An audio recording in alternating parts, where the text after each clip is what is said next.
बनारस से गाजीपुर के सैदपुर जाने के लिए एक लड़की देवरिया की रोडवेज बस में आकर बैठ जाती है। लगभग 1 घंटे का सफर था। उस सफर को तय करने के लिए लड़की ने सोचा कि क्यों ना वो मोबाइल पर अपनी रील देखना शुरू कर दे। और जैसे ही मोबाइल पर वो उसके पन्ने पलट रही थी, पन्ने पलटते पलटते अचानक ही सोनम रघुवंशी और राजा रघुवंशी की रील दिखनी शुरू हो जाती है। रील देखते देखते कई मिनट बीत जाते हैं। उस लड़की के बगल में एक और लड़की बैठी हुई थी। हालांकि उस लड़की ने अपना चेहरे को पूरी तरह से कवर किया हुआ था।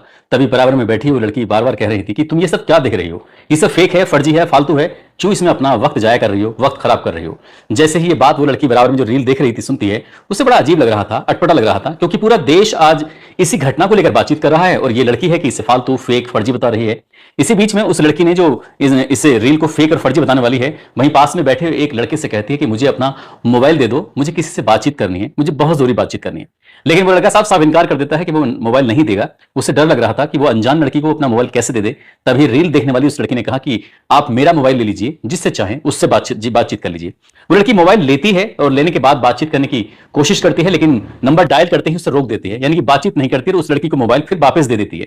मोबाइल को वापस देना था, उसके बाद फिर ये सफर तय होना शुरू हो जाता है। अभी गाजीपुर आया नहीं था, उससे लगभग 10 किलोमीटर पहले ही वो लड़की हाईवे पर उतर जाती है। और जब ये 2 दिन बीत जाते हैं तो जो लड़की बार बार रील देख रही थी, उसको 2 दिन के बाद पता चलता है कि जो लड़की मना कर रही थी, इस रील को फेक बता रही थी, दरअसल वो कोई और लड़की नहीं बल्कि वही लड़की है सोनम रघुवंशी, जिसके बारे में पूरा देश आज बातें कर रहा है। वही सोनम रघुवंशी जिसने अपने प्रेमी राज कुशवाहा के साथ मिलकर अपने पति की बहुत दूर जाकर हत्या करवा दी। कौन थी वो लड़की और क्या हुआ था पूरी बातचीत में, और एक और वीडियो है जो सोनम रघुवंशी का हत्याकांड से कुछ देर पहले का जो वायरल हो जाता है, आज इस कहानी के माध्यम से जानने की, समझने की कोशिश करते हैं। आदाब, नमस्कार, सत श्री अकाल। मैं उस्मान सैफी। दरअसल आज की सच्ची घटना मैं आपको सुनाने जा रहा हूं। ये सच्ची घटना है मध्य प्रदेश के इंदौर शहर की। एक कपल जिसकी शादी होती है 11 मई 2025 को, वो कपल हनीमून मनाने के लिए अपने इंदौर शहर से लगभग 2200 किलोमीटर दूर शिलोंग में जाता है, शिलोंग की वादियों में जाता है। इसी बीच में इस कपल में से एक व्यक्ति गायब हो जाता है, जिसकी हत्या हो जाती है और पता चलता है कि पूरा देश भर उसी के बारे में चर्चा करना शुरू कर देता है। राजा रघुवंशी की हत्या किसी और ने नहीं बल्कि उसकी पत्नी ने कराई हुई थी। ऐसी ही चर्चाएं, ऐसी बातें जब लोग अपने अपने मोबाइलों पर सर्च कर रहे थे, देख रहे थे। इसी बीच में एक व्यक्ति है जो कि हरियाणा के सोनीपत का रहने वाला, नाम उसका देव सिंह है, जो कि व्लॉगर बताए जाते हैं और फोटोग्राफी बताए जाते हैं।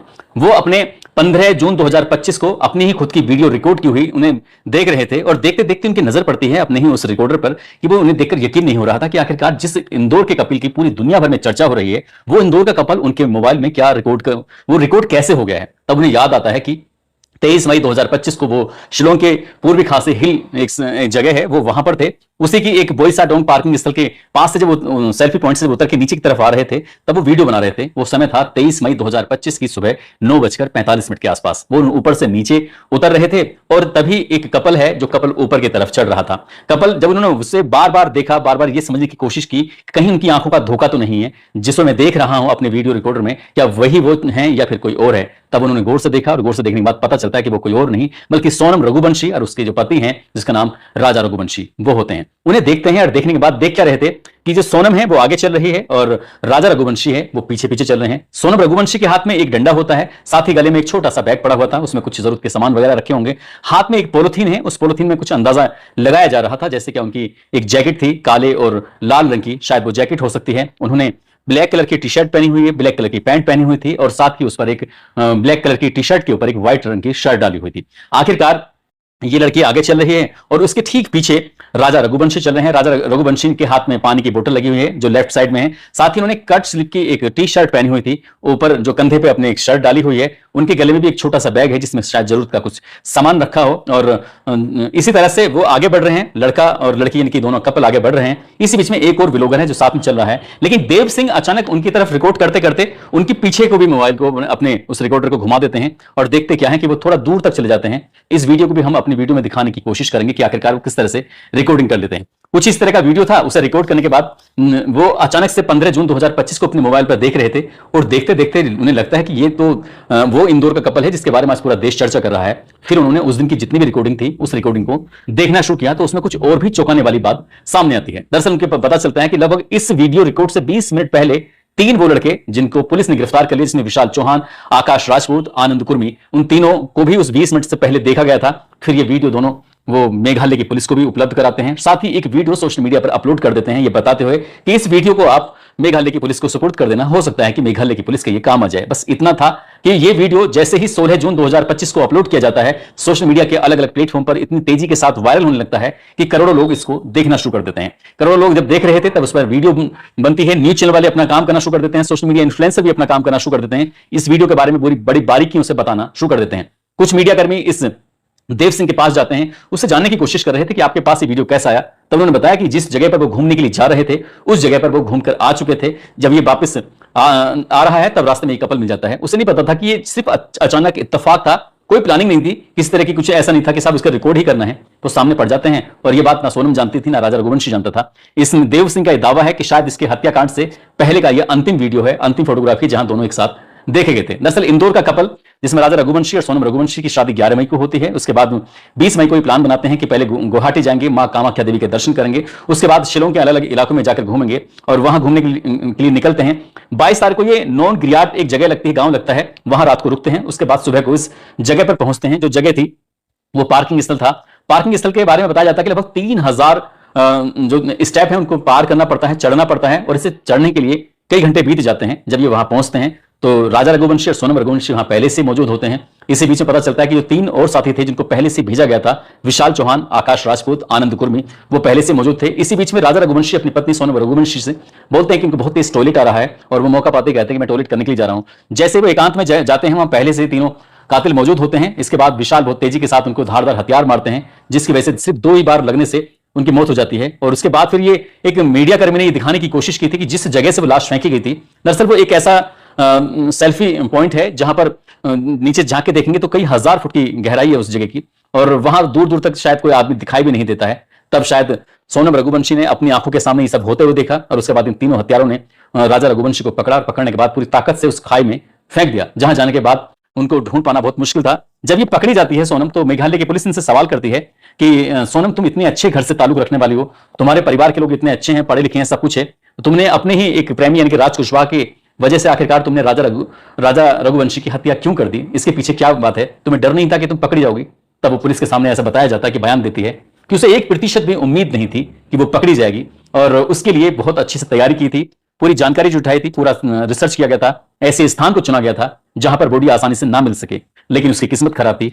3 जून 2025 को जैसे ही उसे सोशल मीडिया के माध्यम से यह पता चलता है कि राजा रघुवंशी की लाश मिल चुकी है, तो उसी दिन से उसने सोच लिया था कि अब शायद उसके बुरे दिन शुरू हो गए। सोनम रघुवंशी और 3 जो कातिल होते हैं उन्होंने इस हत्याकांड को अंजाम देने के बाद अपने अपने रास्ते निकल जाते हैं। सोनम रघुवंशी शिलोंग से गुवाहाटी पहुंचती, गुवाहाटी से सिलीगुड़ी, सिलीगुड़ी से पटना, आरा, लखनऊ, इंदौर, उसके बाद फिर इंदौर पहुंचती है और वो उस जगह पर रहती है जिस जगह को राज कुशवाहा ने चुना था। वहां रहते रहते जब ये सबके सब साथी पकड़े जाते हैं, जब इन्हें एहसास हो जाता है कि अब कोई नहीं बचेगा, तब यहां से सोनम रघुवंशी एक टैक्सी के माध्यम से बनारस पहुंचती है और बनारस में जब जाती है तो पहले इसका पड़ाव था रेलवे स्टेशन। वहां पर एक लड़की मिलती है गाजीपुर के रहने वाली उजाला यादव। उजाला यादव से वो पूछ रही थी कि मुझे गोरखपुर जाना है, गोरखपुर जाने के लिए कोई ट्रेन है? तभी उजाला यादव की जितनी जानकारी थी उसने बताने की कोशिश की कि हाँ, ट्रेन तो आपको मिलेगी लेकिन फिलहाल ट्रेन नहीं है, क्योंकि शाम का वो समय था। इसके बाद उजाला यादव यहां से निकलती है और वो गोरखपुर जाने वाली एक बस में जाकर बैठ जाती है, जो कि बनारस से गोरखपुर के लिए ये बस जाती है। ये जो लड़की उजाला यादव जाकर बस में बैठती है तो इत्तेफाक की बात ये थी कि सोनम रघुवंशी भी जाकर उसके ठीक बगल में आकर बैठ जाती है। उसको बिल्कुल पता नहीं था उजाला को कि उसके बगल में जो लड़की बैठी हुई है उस लड़की के बारे में आज पूरा देश चर्चा कर रहा है। इसी बीच में उस उजाला यादव ने जैसे ही रील देखना शुरू किया तो इत्तेफाक से सोनम रघुवंशी और राजा रघुवंशी की रील्स आना शुरू हो जाती हैं और इस पर ये सोनम रघुवंशी अपनी प्रतिक्रिया देती है। और जब ये लगातार इस बारे में कह रही कि ये फेक है, फर्जी है, इस तरह की वीडियो ना देखा करो, तब उस उजाला यादव को बिल्कुल भी एहसास नहीं था कि आखिरकार ये लड़की ऐसी बातें क्यों कर रही है। उस लड़की को तब इस बात का एहसास होता है जब 8 और 9 जून 2025 की रात बनारस गोरखपुर हाईवे पर उत्तर प्रदेश के गाजीपुर जिले के थाना नंदगंज का एक अंकुशापुर एक जगह लगती है। वहां पर काशी चाय का जो जायका एक ढाबा होता है, दरअसल ये लड़की सोनम रघुवंशी वहां बैठी हुई थी और उसके बाद फिर पुलिस प्रशासन इसको पकड़ता है, उसको फिर एक सेंटर में रखता है। सेंटर में रखने के बाद फिर वापस इसको मेघालय की पुलिस अपने साथ लेके चली जाती है। जब ये सोशल मीडिया पर कहानी वायरल हो रही थी तो उजाला यादव को याद आता है कि इस लड़की को तो मैंने देखा था, इस लड़की का चेहरा तब देखा था जब वो मैंगो शेक पी रही थी। लेकिन हमने इस कहानी के बारे में और थोड़ा जानने की कोशिश की। उजाला यादव ने जो बताया था कि वो लड़की उसके साथ बस में सफर कर रही थी, उजाला यादव का जो दावा है उसमें कि उसने रात को लगभग 11 बजे के आसपास वो बस में उसके साथ बैठती है। ये लड़की जो पकड़ी जाती है 8-9 जून 2025 की रात लगभग 1 बजे के आसपास उस ढाबे पे पकड़ी जाती है। अगर ये लड़की उस ही रात उजाला यादव उसके साथ सफर करती है तो वो तारीख 8 होनी चाहिए, लेकिन जो टिकट है उस टिकट को भी हम आपको दिखाने की कोशिश करेंगे। जो टिकट है वो 7 जून 2025 रात 11:40 के आसपास है। जो टिकट वो खरीदती है वो बनारस कैंट से सैदपुर के लिए टिकट खरीदती है। लगभग 97 रुपए के आसपास का टिकट होता है। यदि ये लड़की जाकर उसी रात को यानी कि 7 जून को उतरती है और पकड़ी जाती है 8 जून 2025 की रात को, तो ये सहज अंदाजा लगाया जा सकता है कि आखिरकार 24 घंटे तक सोनम रघुवंशी कहां रही थी। यदि उजाला यादव की बात माने तो उन्होंने एक टिकट दिखाया है मीडिया कर्मियों को और वो टिकट सोशल मीडिया पर वायरल हो रहा है। दरअसल देवरिया डिपो की वो रोडवेज बस होती है जो उत्तर प्रदेश के, और जो बस का नंबर है UP 78 KT 2341, जो कि 7 जून 2025 की रात 23:04 यानी कि रात 11:04 के आसपास वो टिकट खरीदा गया था। टिकट 97 रुपए के आसपास होता है और किलोमीटर से बताए जाते हैं लगभग 60 किलोमीटर के आसपास होता है। आखिरकार उजाला यादव कहती है कि उस लड़की ने यानी कि सोनम रघुवंशी ने उसके साथ सफर किया है। यदि इस टिकट की बात सही माने तो जो यात्रा की गई है वो 7 जून 2025 की रात को की गई है, वो भी 11 बजे के आसपास यात्रा शुरू होती है। और लड़की यानी कि सोनम रघुवंशी जो पुलिस को मिलती है वो 8-9 जून 2025 की रात लगभग 1 बजे के आसपास उस ढाबे पर पहली बार देखी गई थी। अब इस हिसाब से टिकट की बात माने और वो सोनम रघुवंशी जो मिलती है उसकी बात माने तो इसमें लगभग 24 घंटे का अंतराल होता है। आखिरकार 24 घंटे सोनम रघुवंशी कहां रहती है कहां नहीं रहती, ये तो खैर जांच का विषय है। इस मामले में पुलिस को जांच भी करनी चाहिए, लेकिन उजाला यादव ये भी दावा करती है कि उसने तत्काल प्रभाव से नंदगंज थाने पुलिस को फोन किया था और उसने ये भी बताया था कि ये जो लड़की है सोनम रघुवंशी उसके साथ सफर कर रही थी। हालांकि पुलिस ने शायद इस मामले को इतनी गंभीरता से नहीं लिया।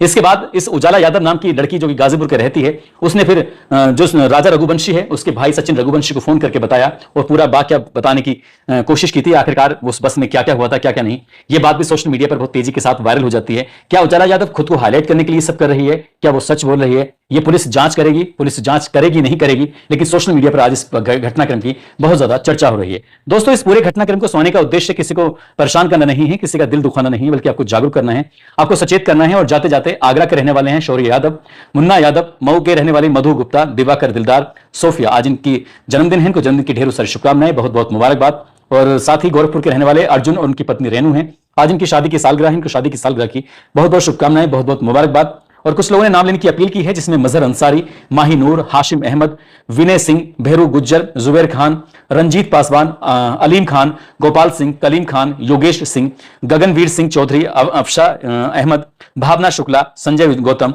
नसरीन फातिमा, संदीप तेवतिया, प्रिंस गुप्ता। आप सब लोग अपना ख्याल रखें, सुरक्षित रहें। जय हिंद, जय भारत।